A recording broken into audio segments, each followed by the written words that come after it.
Welcome back.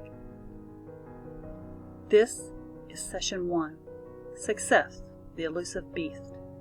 This course was created from the book that I wrote, Creating the Life You Crave, Becoming the Maker of Your Happiness and Success. That's exactly what we're going to do. You are going to be the maker, the creator, the designer of your life, the author of your story. You can edit, delete, eliminate characters, add new characters. It is your story. Success is this thing that people chase after. It seems to be the ultimate goal, the prize, the object to focus on. We now know that's different. Happiness is the key. Happiness is the thing to chase after. Truly successful people are happy. They do what feels right and avoid what doesn't. Another big secret of happy people, truly successful people, is they are practical. Reality and practicality go hand in hand. Practical people are realistic about what they want. They're honest. They don't lie to themselves. They're practical and realistic about the current state of their life, the way they live, the things they don't have, the things they want. And they're realistic and practical about how they'll achieve the success they crave. Truth, your truth, is practical. Lies, the lies society creates pressure for people to tell the lies that people tell. Truth is practical. Lies are complicated.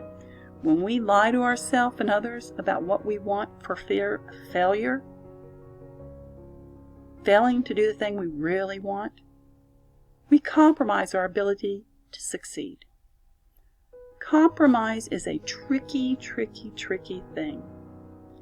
Of course, we have to compromise in some areas, relationships and whatnot, but when we practice compromise too often and for the wrong reason, such sacrifices set undesirable, yes, very undesirable change in motion. Think about that for a moment. This creates a host of circumstances that can alter our lives in ways that aren't conducive to our desired success and happiness.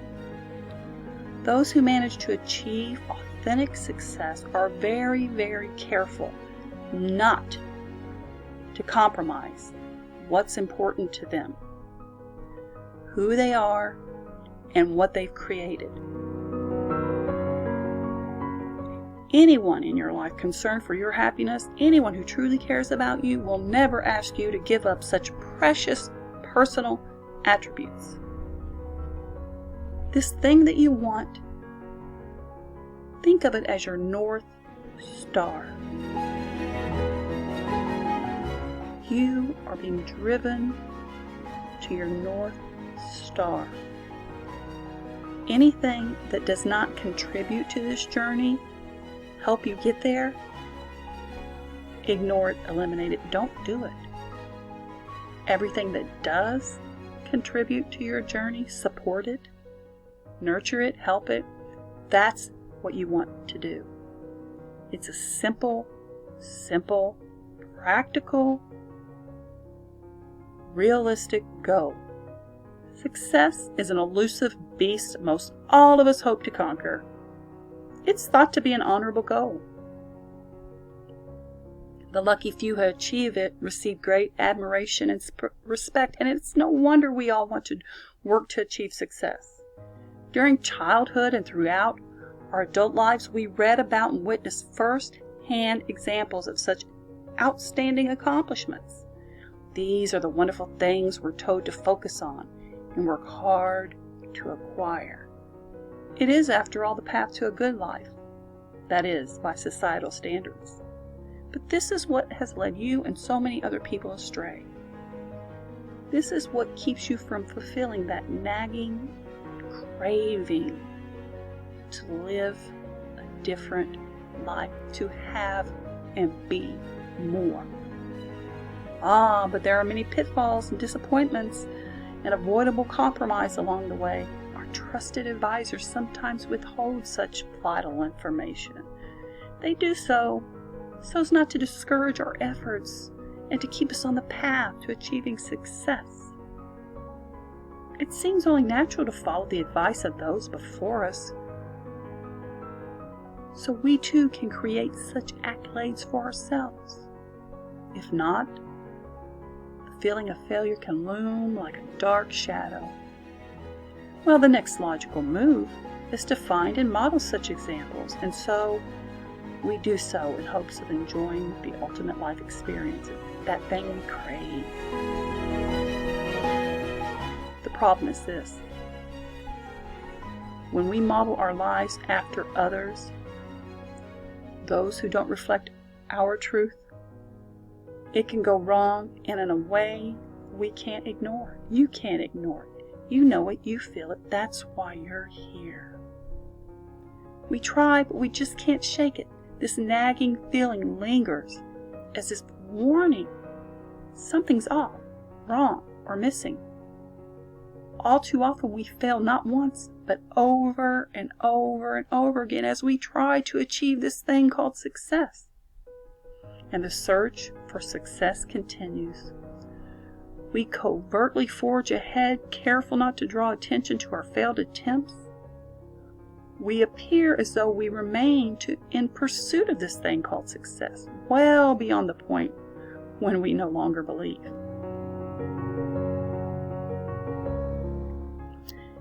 This leads us to conclude it's nothing more than a fairy tale. After all, those never come true. It must be a big lie. And if so, what's left to do other than put our heads down and fall among the ranks of others who haven't harnessed the elusive beast success? The definition of insanity is doing the same thing over and over again and expecting a different result. Albert Einstein. I believe this quote is more aptly applied to failure. We attempt the same thing over and over, expecting to one day get it right, only to fail again. I think Albert Einstein meant this: opportunities are not to be wasted. Identify mistakes and re-examine the process. Instead of doing the same thing again, do something different. Repeating something that's proven not to work shows a lack of confidence that you can get it right by yourself. I believe it happens more commonly because the most obvious things are the easiest to overlook. Your first-hand experience and what you've learned to be true. What feels wrong to you, what feels right to you. When something is not working, you have proof and personal experience that it does not work. Trust both your wisdom and your instincts. Why do we fail? You see, we fail because we work to force ourselves into an ill-fitted life. It's like cramming our feet into a pair of shoes a size too small. We all know people who do that, don't we? Shoes, pants, dresses, all kinds of things. The pain only grows worse until we finally admit the fit is wrong. Are you walking around in an ill-fitting life? I think perhaps you are. And that's what we're here to find out. This is what we're here to work on. Before we dive deeper, and I risk inducing panic or sadness, let me insert a dash of positive truth. When you do what you love, regardless of how big or small others may think it is, you find true happiness. The pressure to meet societal norms, as we just talked about, and attain all that material stuff vanishes, poof, gone, when you're living your truth. The purpose of this book, and now this course, is to help you identify what you honestly want and how to avoid what you don't. We can move forward. Every truth revealed is a beautiful cobblestone in the path to your truth, your happiness and success. I'm very excited to be doing this, and I will see you on the next session.